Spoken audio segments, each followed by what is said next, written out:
மத்திய பிரதேசத்தில் டிக்கெட் எடுக்க பணம் இல்லாமல் ரயிலுக்கு அடியில் தொங்கியபடி 290 கிலோமீட்டர் பயணித்த ஆசாமியை போலீசார் கைது செய்தனர்.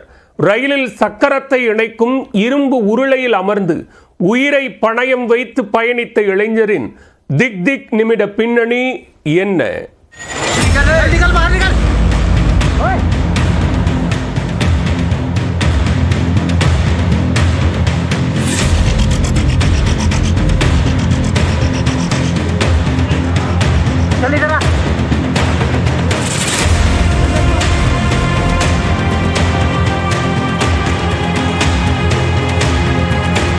டிக்கெட் எடுக்க பணம் இல்லாமல் 290 கிலோமீட்டர் தூரத்திற்கு ரயிலுக்கு அடியில் தொங்கியபடி பயணித்த இளைஞர் இவர்தான்.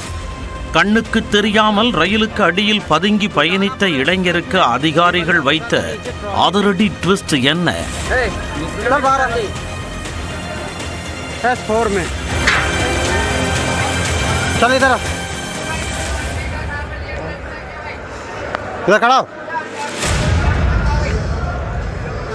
மத்திய பிரதேசத்தின் இடார்ச்சி ரயில் நிலையத்தில் இருந்து ஜபல்பூர் வரை சென்ற எக்ஸ்பிரஸ் ரயிலின் கேரேஜ் மற்றும் வேகன் துறை ஊழியர்கள் ரோலிங் சோதனையில் ஈடுபட்டிருந்தனர். அப்போது ரயிலின் S4 கோச்சின் கீழ் ஆபத்தான முறையில் இளைஞர் ஒருவர் பதுங்கி இருந்ததை ஊழியர்கள் கண்டனர். எதையோ திருட வந்திருப்பதாக நினைத்து ரயில்வே ஊழியர்கள் திகைத்து போய் நின்றனர். பின்னர் வலுக்கட்டாயமாக அவரை ரயிலுக்கு அடியில் இருந்து வெளியேற்றிய ஊழியர்கள் ரயில்வே போலீசாருக்கு தகவல் கொடுத்தனர்.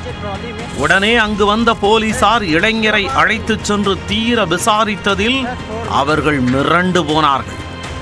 மத்திய பிரதேசத்தின் இடார்ச்சி நிலையத்தில் இருந்து ஜபல்பூர் வரை சுமார் 290 கிலோமீட்டர் தூரம் இவர் ரயில் சக்கரத்தை இணைக்கக்கூடிய இரும்பு உருளையில் தொற்றிக்கொண்டு பயணித்துள்ளார். உயிரை பணயம் வைத்து இவ்வாறு பயணித்தது டிக்கெட் எடுக்க பணம் இல்லாததே காரணம். ரயிலில் இதுபோன்ற ஆபத்தான பயணம் சட்டப்படி குற்றமாகும் என்பதால் சம்பவம் தொடர்பாக ரயில்வே போலீசார் வழக்கு பதிந்து விசாரித்து வருகின்றனர். இளைஞரின் இந்த அசால்ட் பயணம் ரயில்வே நிர்வாகத்தையே அலறவிட்டுள்ளது.